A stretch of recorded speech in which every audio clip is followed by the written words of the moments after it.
plumón que tenga tu nombre. Hace unas semanas me regalaron una fábrica de plumones e hice un plumón, pues le puse de nombre Mariana. El día de hoy haré otro plumón y esta vez con el nombre de alguno de ustedes. Lo primero que haremos es escoger el color del plumón.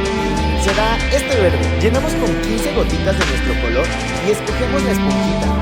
La sumergimos en el color y para finalizar sellamos nuestro plumón. Y miren, así quedó nuestro plumón. Se ve muy bien, vamos a probarlo. Miren, pinta súper bien. Ahora le falta el toque final y es ponerle esta etiqueta y ponerle un nombre. El nombre será el de la persona que en menos de 5 segundos le dé like a este video y comente su nombre al revés. Apúrate si quieres que este plumón tenga tu nombre.